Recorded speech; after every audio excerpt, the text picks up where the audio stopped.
Hey, what's up, YouTube family? This is Leah Boone. Welcome to Monarch Mysteries. Usually it's a mystery. I don't know. I got embarrassed there for a second. What is going on with my speech? Lately, I've been having a problem speaking. And I think it's a spirit that was sent by the enemy, but that's not going to stop me. So welcome to Monarch Ministries. Welcome to the channel. I love you guys so much. If you're new here, welcome. Please like, share, subscribe. And if you are returning, welcome back. I love you guys and I miss you. I miss making videos and stuff, but I've been spending time with the Lord and with my family, and there has been so much going on. My grandson, Elijah, is passing so many milestones. He went in the potty for the first time. We got him some big boy pants, pull-ups, and he's been talking a lot. It's like overnight he just started speaking sentences clearly, like out of nowhere, and it's just amazing to watch. And my granddaughter is lifting up her head and she's like trying to crawl. She's like 4 months old. Like, what? And so it's just been crazy. There's been a lot of stuff happening, and with all the obligations of life and everything, it's just been really busy. So, but the Lord's been speaking, and I wanted to share, some stuff that He has been showing me. And I believe today that He gave me a confirmation that He has accepted your sacrifice. He told me to go back to the beginning, and so I went back, to my first love, to Jesus, back to the times when I first fell in love with Jesus, and He was reminding me of where I was and everything I had to go through, and it just really made me so grateful for everything that He has brought me through. And if you don't know, I was homeless, living in my car about a year ago. And I had been living at a place about a year before that. But I was living in my car for about a year. And I gave my life to the Lord. And He started to work in my life. And it's taking time. And that is one of the things that's been really hard for me to realize and understand, that with the Lord, these things take time. And I guess it's true, with everything in life, healing and restoration, these things take time. It's not a magic spell. It's the Lord. And when He does something in your life, it's permanent and it's forever. And He builds you up on a foundation that cannot be moved, so that He can bring you those things that He wants to bring you. And that's everything in the Bible, all the promises that He promises us in the Bible, to set you apart and give you a piece of land and a house, and to set you high up on a rock where you can't be touched, and nothing can harm you. Psalms 91 protection. And so He's just been reminding me of all this stuff. And so I went back and I was reading Genesis. It's been a while since I've read through Genesis, and He was like, go back to the beginning. So I was like reading through Genesis, and I got to the story of Cain and Abel, and I'm going to read to you. It's just real short. It's like a few verses. It's Genesis chapter 4. And this is like 1 through 8 or 10. We'll see how far it goes. But I'm in my car at the park because I was working today, and there's just no quiet time at the house with the kids and my son and my daughter living there. And it's like from early in the morning till late at night. So I came over here to the park to sit with the Lord and take the dog for a walk this afternoon, in between working.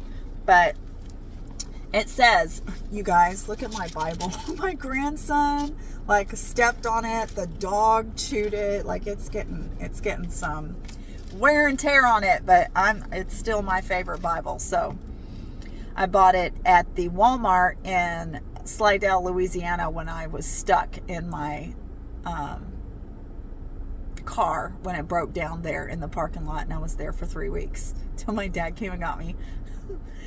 It says, now Adam knew Eve, his wife, and she conceived and bore Cain, and said, I have acquired a man from the Lord. Then she bore again, and this time his brother Abel. Now Abel was a keeper of sheep, but Cain was a tiller of the ground. And in the process of time, it came to pass that Cain brought an offering of the fruit of the ground to the Lord. Abel also brought of the firstborn of his flock and of their fat. And the Lord respected Abel and his offering, but did not respect Cain and his offering. And Cain was very angry, and his countenance fell. So the Lord said to Cain, why are you angry, and why has your countenance fallen? If you do well, will you not be accepted? And if you do not do well, sin lies at the door, and its desire is for you, but you should rule over it. So I saw a truck today, and on the side of the truck it said Abel. It was Abel Communications or something, and the phone number on that truck was 717-7411. So I was like, okay, the Lord is speaking, because I had just read this like a couple of days ago, and then I heard someone talking about it, and then today I see this truck, Abel Communications. And it reminded me of the story of Cain and Abel. And I just felt like the Lord was saying that your sacrifice has been accepted. But this is also a word of caution, because I felt like there are some who at first, you felt like the Lord didn't accept your sacrifice. Or maybe he didn't. But he gave you another chance.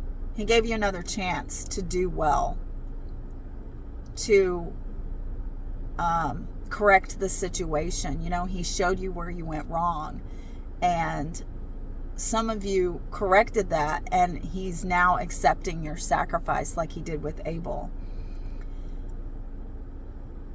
But some may try to take matters into their own hands and turn away from the Lord. Some are turning away from the Lord, and we're going to be seeing this.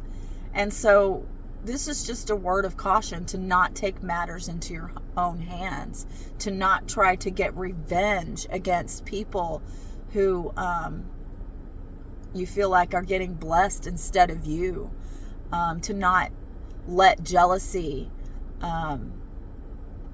seep into your heart and lay seeds into your heart. A lot of people are getting blessed right now, and when someone else is receiving things from the Lord that you have been waiting for, and you see that, don't let your heart sin against you, and don't turn away from the Lord. Remain in that place that he has told you to be in, and continue to do the work that he has asked you to do, because your sacrifice will be accepted.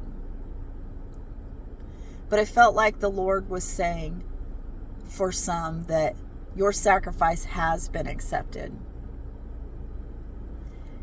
And I felt like he was going to be showering you with favor through grace. I've been seeing the number 555 a lot in the last few days, and I just feel like a showering of favor is coming for those that have made sacrifices in their life, in their walk towards God.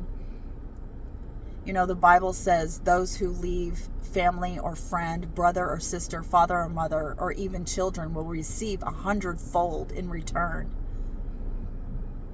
And I felt like some of you are making that sacrifice, or have made that sacrifice in the last few years. And people didn't understand, where you were going. They don't understand your walk. They don't even believe you, some of them. like what you're telling them about how your relationship with Jesus and how much he's done for you. And they don't get it. They don't get it. And, you've had to be separated for some of these people. And some of these people could be family members. Some of these people could be people that you love very much. But the Lord sees your sacrifice. And he's going to bless you because of it.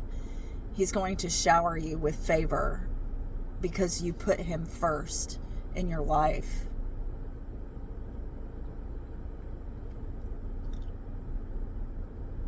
I think that's the word. I think that's it. I mean, it's not been easy. It's not been an easy thing. And so God is recognizing that. He's recognizing you, and he's going to shower you with favor. If you are on the other end, like you felt like the Lord chastised you, he only does that to the ones that he loves.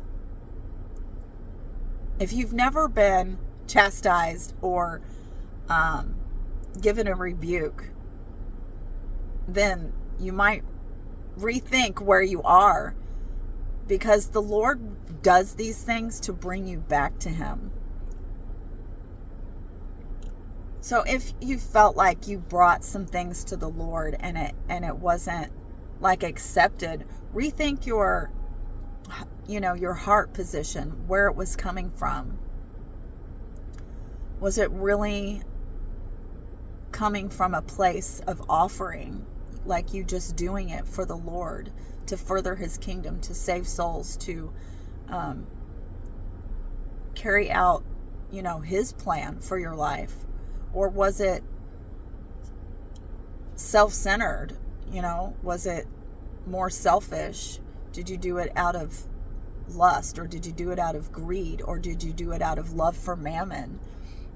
Just go back. But he wants to give you another chance.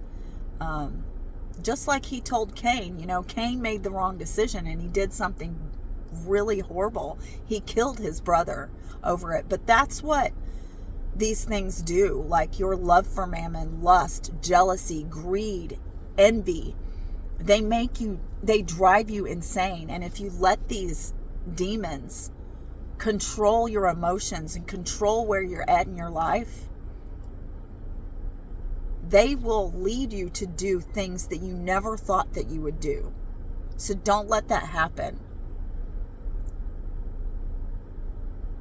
Okay? I love you all so much with the love of Christ. Y'all have a blessed day. Bye.